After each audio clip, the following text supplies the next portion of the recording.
What is up, YouTube? This is Ryan with Cola Warrior Gaming, coming at you with another war recap video brought to you by the guys and girls over at W.A.R. Raiders.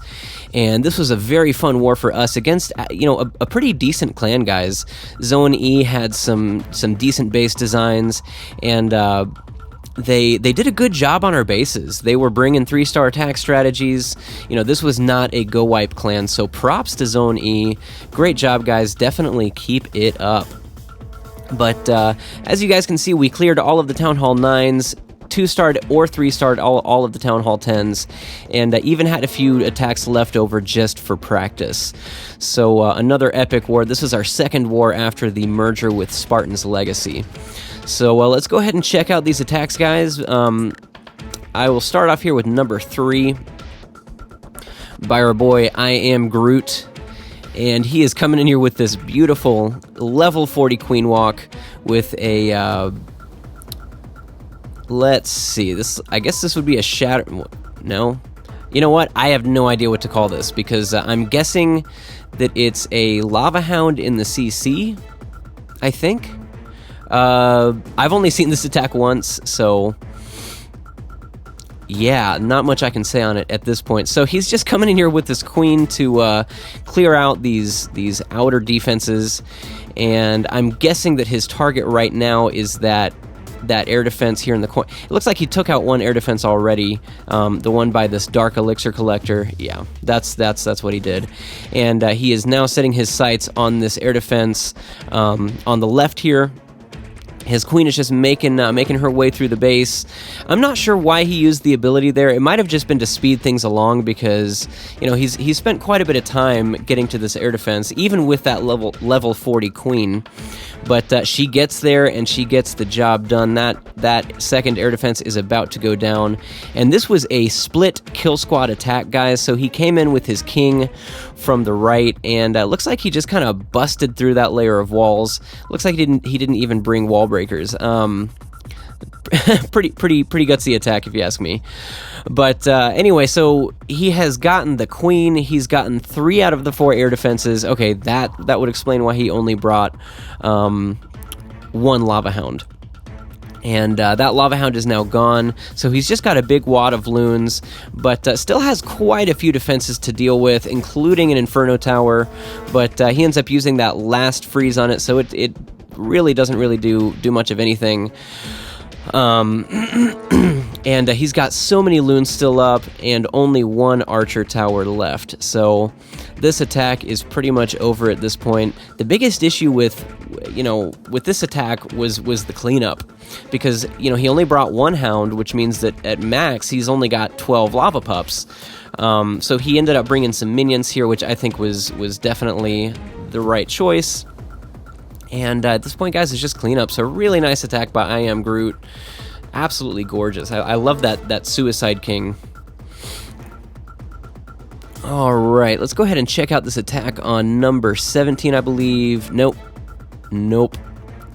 And number 15 is number 15. Here we go. And this was just a standard go-ho, but Matt brings 3 Valks to kind of help his kill squad push a little bit further into this base, as well as take out both of those heroes. Guys, we're finding that when the base has heroes that are grouped up like that, where the king is kind of protecting the queen in a sense, oftentimes it's necessary to augment your kill squad with either Valks or witches.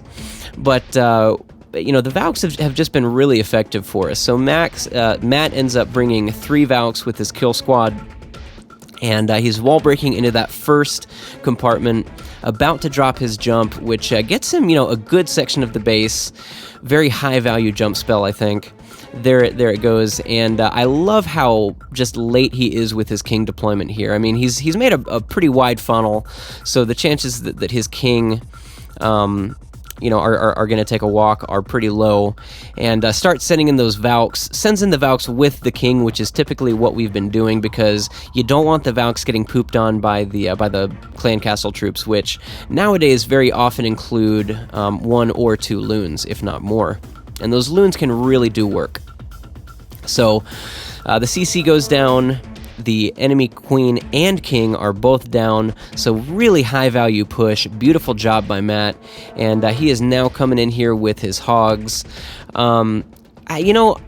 This was almost kind of a two-finger drop, because he doesn't really save any hogs for back-end work here. And look at that, guys. He has to power through 4 Teslas in one compartment with a wizard tower wailing on his hogs. That was a very, very dangerous moment in the raid. A lot of us actually thought that the raid was over at that point, because those Teslas, man, they just do work on hogs.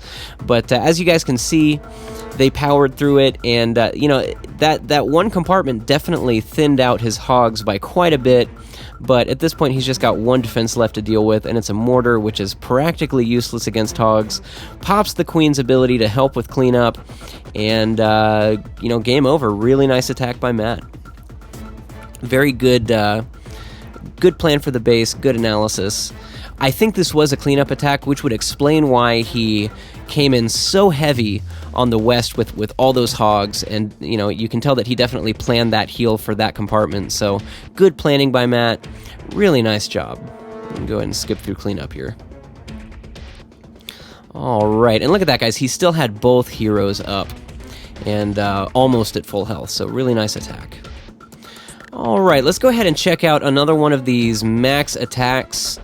That's the new attack style that we have been trying out, and I believe it's number 22 by Mike Sell, another player from Spartan's Legacy. I actually I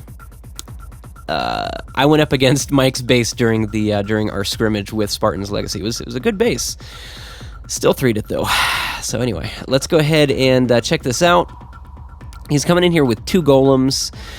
To make this big wide funnel. I like how wide this funnel is, and he goes heavy on the wizards because the thing about this attack is that it's definitely geared towards your kill squad. Like your kill squad is really the star of the show with this attack.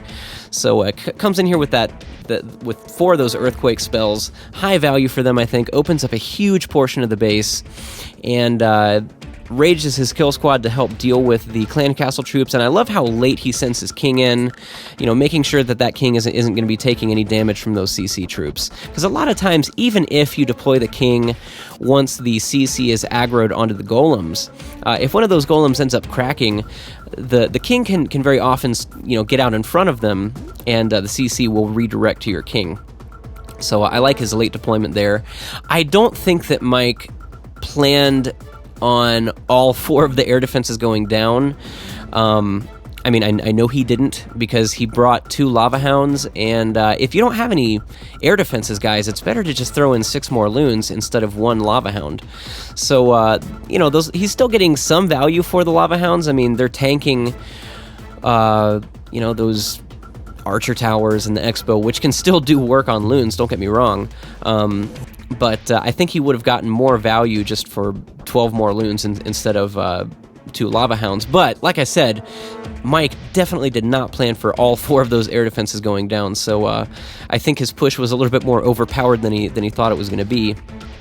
And he's got a good pack of loons left. We were getting a little bit worried at this point because he's still got a Tesla and an archer tower to deal with, but he still had a lava hound up that ended up getting in front of those loons and tanking for them. And you guys will see, I'm going to go ahead and call this the most clutch lava hound bust in Clash history, because you guys can see that it is coming down to the wire. He almost had very few troops left for cleanup, but literally the last shot that archer tower got off before it was taken out by the loons ended up popping that hound, and he now has enough troops for cleanup. So really nice job by Mike Sell using this new attack that we have been trying out. Let's go ahead and fast forward. Oh, by the way, Mike Sell had a 6-star war using this attack on both bases. So he 6-starred number 22 as well as number 21 using pretty much the same attack. All right, let's go ahead and check out our last attack by Hulk. Not the Hulk, just Hulk. On number 26 here.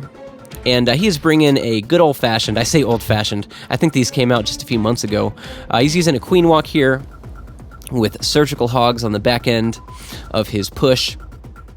And this is a kind of a modified Dragonflower style base, which, I mean, you know, it's a formulaic base, fairly easy to learn how to 3-star, but, you know, it's definitely one of the better forum-ish bases out there. And I'm not sure if this was a cleanup attack or not, but his queen almost died there because she had that Tesla as well as the Archer Tower wailing on her, and Hulk only brought 3 healers. So that, you know, we got a little bit worried when that Tesla popped and that queen got so low on health. But that's one of the advantages of having that level 24 queen. She can take quite a few shots before, you know, even with those healers on her before you have to use the ability. But anyway, so he is coming in here on the right with his kill squad. I'm not sure if this was planned or not. He might have, you know, been planning on the queen being closer to his kill squad when he sent those golems in. But you know, she does end up meeting up with them, just not, you know, maybe not as soon as he planned. I don't know, because that CC comes out and he doesn't really have anything to deal with them except for the queen. You know, the queen is really what you rely on these no-lore attacks to take out the CC troops. But anyway, he does get the job done. That queen just barely makes it in time for the party. She takes out the CC troops and is still being healed up by those healers, which are taking some fire from the Expos, but, you know, healers actually have quite a bit of health, so he's still got 2 at this point, and they are now out of range of those Expos. So he's now sending in his hogs, you know, kind of surgical style. I think he only sent in about 3 packs there. But the thing about Dragonflower bases is that they tend to be compact, and the smaller groups of hogs don't tend to work as well on compact bases. So at this point, guys, you know, just because of his beautiful deployment... looks like we got to end this video pretty soon. Because of his deployment, he ends up just powering through this base, and that is pretty much it, guys. So really nice attack by Hulk. Not sure if I mentioned this or not, but he is another one of our transplants from Spartan's Legacy. But anyway, guys, I hope you enjoyed the video and learned something from it. And as always, this is Ryan with Cola Warrior Gaming, reminding you that we are Raiders, spells war.